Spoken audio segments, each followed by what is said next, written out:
Radhe Radhe. Hi friends, அனைவருக்கும் வணக்கம். எல்லோரும் எப்படி இருக்கீங்க ஃப்ரெண்ட்ஸ்? நல்லா இருக்கீங்களா? இன்றைக்கி காலையில் 5 மணிக்கே கடைக்கு வந்துட்டோம். கடையில் வந்து இன்றைக்கி சுத்தமாக வியாபாரமே இல்லை. ரொம்ப நேரம் வெயிட் பண்ணி கிட்டத்தட்ட ஒரு 9:30 மணி ஆகிடுச்சு. மாடு வந்தாங்க. மாடுக்கு வந்து ஹஸ்பண்ட் ஃபஸ்ட்டு ஒரு தோசை கொடுத்துருந்தாங்க. மாடு சாப்பிட்டுட்டு போயிட்டு மறுபடியும் வந்தாங்க. சரி, மறுபடியும் இட்லி கொடுத்தாரு. சாப்பிட்டுட்டு மறுபடியும் வந்து நின்றுட்டு இருந்தாங்க. ஹஸ்பண்ட் வந்து மறுபடியும் வந்து கொடுத்துட்டு அதுக்கப்புறமா உள்ளே வந்துடுறாங்கனால அவங்கள அனுப்பிட்டு அப்புறமா வந்தார். அதுக்கப்புறம் வீட்டில் இன்றைக்கி வந்து கடையில் என்னென்ன செஞ்சுருந்தோம்னா இட்லி. ஹஸ்பண்ட் வந்து சரி பசங்களுக்கு வச்சும் சாப்பிட கொடுத்துடலாம் அப்படின்னு சொல்லிட்டு எடுத்து எல்லோரும் வந்து பசங்களுக்கு சாப்பிட கொடுத்துட்டு நாங்களும் சாப்பிட ஆரம்பிச்சிட்டோம். ஏன்னா இதுக்கு மேலே வந்து ஆள் சுத்தமாக வர மாதிரி இல்லை. இன்றைக்கி ரொம்ப மோசம்தான். நேற்று வந்து சுத்தமாக எதுவுமே மீதி ஆகலை. கொஞ்சோண்டு வடகரியும் கொஞ்சோண்டு கேசரி மட்டும் தான் மீதி இருந்தது. நான் காமிச்சிருப்பேன், வீடியோவில் பார்த்துருப்பீங்க. இன்றைக்கி பாருங்கள், பட்டாணி குழம்பு அதுக்கப்புறம் எல்லாமே மீதி ஆகிடுச்சு. ஒரு 2 பேர் மட்டும்தான் வந்தாங்க. 2 பேருமே வந்து கொஞ்சம் கொஞ்சமாக சாப்பிட்டாங்க. ஆக்சுவலாக சமைச்சதே கொஞ்சம்தான். ஏன்னா இப்போ புது கடை அப்படின்றதுனாலையும் சேல்ஸ் ரொம்ப கம்மியாக இருக்கிறதுனாலையும் ரொம்ப கொஞ்சமாக தான் சமைச்சிருந்தேன். அதுலேயும் வந்து ஒரு 2 பேர் மட்டும் வந்து சாப்பிட்டுட்டு போனாங்க. மீதி எல்லாமே வந்து வியாபாரம் வந்து இல்லை அப்படின்னு சரி வீட்டுக்கு கிளம்பலான்னு சொல்லிட்டு நானும் ஹஸ்பண்ட் சாப்பிட்டுட்டாரு. அதுக்கப்புறம் நானும் சாப்பிட்டுட்டேன். பசங்களும் அம்மாவும் வந்தாங்க, அவங்களும் சாப்பிட்டுட்டாங்க. அப்புறமா நாங்கள் சாப்பிட்டுட்டு அப்புறமா இவ்வளோ மீதியாக இருக்குது. இன்றைக்கி சுத்தமாக வியாபாரமே இல்லை.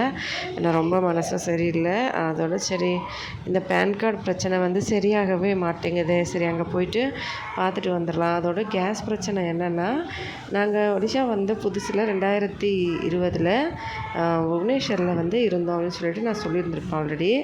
அங்கே வந்து இருக்கும்போது நான் வீடியோஸில் சொல்லியிருந்தேன் நிறைய தடவை. அங்கேயுமே வந்து கேஸ் வந்து அப்ளை பண்ணியிருந்தேன். அது வந்து அப்படியே வந்து கிட்டத்தட்ட 5-6 வருஷம் ஆகிடுச்சா. அது வந்து அந்த கேஸ் வந்து அங்கேருந்து நாங்கள் சேஞ்ச் பண்ணி கொண்டு வரவே இல்லை. அதனால் சரின்னு சொல்லிட்டு அதை வந்து இப்போ வந்து கேஸ் நிறைய பிரச்சனை இருக்குது அப்படின்றதுனால அந்த கனெக்ஷனை இங்கே சேஞ்ச் பண்ணி கொடுக்க சொல்லி கேட்டால் அவங்க வந்து அங்கே வந்து கையெழுத்து போட்டுட்டு ட்ரான்ஸ்ஃபர்ஷன் ஃபார்ம் வந்து வாங்கிட்டு போயிட்டு நீங்கள் நிமாப்படாமல் கொடுங்க, உங்களுக்கு வரும் அப்படின்னு சொல்லிட்டாங்க. அதனால் சரி கிளம்பலான்னு சொல்லிட்டு ஹஸ்பண்டும் நானும் கிளம்புனோம். அம்மாவும் பசங்களையும் கடையில் உட்கார சொல்லிவிட்டு யாராச்சும் வந்தால் கொஞ்சமாக கொடுங்க அப்படின்னு சொல்லிட்டு நாங்கள் உட்கார வச்சுட்டு அவங்கள நாங்கள் கிளம்பிட்டோம் கடைக்கு. வர வழியில் வந்து ஸ்கூலாண்ட சரி போயிட்டு ஃபார்ம்லாம் ஃபில்அப் பண்ணியாச்சு, இன்றைக்காச்சும் அட்மிஷன் பண்ணிடலாமா அப்படின்னு சொல்லிட்டு பார்த்தா ஒரே ரஷ்ஷு. பார்த்தாலே தெரியும் எவ்வளோ கூட்டமாக இருக்குதுன்னு சொல்லி. சரி இது வேலைக்கு ஆகாது, ஏன்னா இப்போ புவனேஸ்வர் போகணும். புவனேஸ்வரில் வந்து இன்னும் 2 இடத்துக்கு இன்றைக்கி போக வேண்டியிருக்கு. இங்கேருந்து புவனேஸ்வர் வந்து சேர்றதுக்கு கிட்டத்தட்ட ஒரு 1.5 மணி நேரம் ஆகிடும். ரொம்ப வெயில் வேறு, பொறுமையாக தான் வரணும். ரோடு வேறு சரியில்லை. வந்துட்டோம். இதுதான் திவ்யஸ்ரீ கேஸ் ஏஜென்சி. இங்கே தான் வந்து புவனேஸ்வர் வந்து புதுசில் இங்கே இருந்து அப்போ புக் பண்ணது. அவங்க இங்கே வந்து அதை வந்து மாற்றிக்கோங்க அப்படின்னு சொன்னாங்க. ஆக்சுவலாக ஆன்லைன்லேயே மாற்றலாம் அப்படின்னு சொல்லி ஒரு ஆப்ஷன் இருக்குது. அவங்க அதையே பண்ண சொன்னால் அவங்க வந்து இல்லை இது வந்து புவனேஸ்வர்லேருந்து கொஞ்சம் வெளியே இருக்குது, அதனால் பண்ண முடியாது அப்படின்னு சொல்லிட்டாங்க. ஆக்சுவலாக இவ்வளோ தூரத்தில் இருக்குதுன்னு எங்களுக்கே தெரியாது. கேஸ் வந்து அங்கே சப்ளை பண்ணிகிட்டு இருந்தாங்க. ஒருத்தவங்கக்கிட்ட வந்து கேட்டதுக்கு அவங்களே வந்து கனெக்ஷன் தரதா சொல்லிவிட்டு கனெக்ஷன் கொடுத்துட்டு ஒரு கேஸு ஸ்டவ் அதுக்கப்புறம் எல்லாமே கொடுத்துட்டு காசு மட்டும் வாங்கிட்டு போனாங்க. இந்த ஆஃபீஸ் எங்கே இருக்குன்னே தெரியாது. சரின்னு சொல்லிவிட்டு அந்த டைம் வாங்கி யூஸ் பண்ணியிருந்தோம். இப்போ வந்து நம்மளால் வர முடியல, ரொம்ப தூரமாக இருக்குங்க, கொஞ்சம் நீங்கள் ட்ரான்ஸ்ஃபர் பண்ணி விடுங்கன்னு சொன்னால் அவங்க ஒத்துக்கவே இல்லை. இல்லை நீங்கள் இங்கே வந்து தான் வந்து ட்ரான்ஸ்ஃபர் பண்ணணும், அந்த ஆப்ஷன்லாம் இங்கே இல்லை, இது வந்து புவனேஸ்வர்லேருந்து கொஞ்சம் வெளியே மாதிரி, அதனால் நீங்கள் வந்து தான் ஆகணும் அப்படின்னு சொல்லிட்டாங்க. சரி வேறு வழி இல்லைன்னு சொல்லிட்டு தான் வந்தோம். அதுவும் வந்து கேஸும் ரெகுலேட்டர்லாம் கொண்டு வர சொன்னாங்க. அதுக்கப்புறமா வந்து எப்படியோ பேசி இவ்வளோ தூரம் வந்து கொண்டு வர முடியாது. அதோடு வந்து நாங்களும் வந்து டைமிங் இப்போ வீட்டிலேருந்து கிளம்பும் போது 10 மணி, இங்கே வந்து சேரவே 12 மணி ஆகிடுச்சு. இப்போ கிட்டத்தட்ட மறுபடியும் இதில் நம்ம கேஸ்லாம் கொண்டு வந்தால் இன்னும் லேட்டாக இருக்கும் அப்படின்னு சொல்லிட்டு வேண்டான்னு சொல்லி நம்ம கேட்டதுக்கப்புறமா சரி ஓகேன்னு சொல்லி அது வேறு ஏதோ ஒரு இதில் வந்து ட்ரான்ஸ்ஃபர் பண்ணி கொடுத்தாங்க. அதுக்கப்புறமா வந்து இங்கே டேக்ஸ் ஆஃபீஸ்க்கு வந்தோம். பார்க்கும்போது எவ்வளோ பெரிய ஆஃபீஸ்டா அப்படின்ற மாதிரி இருந்துச்சு. அவ்வளோ பெருசாக இருந்தது இந்த இன்கம் டேக்ஸ் ஆஃபீஸு. வெயில் ரொம்ப எக்கச்சக்கம். அங்கேருந்து அவங்க ஆதார் கார்டு ஜெராக்ஸ்லாம் கேட்டாங்க.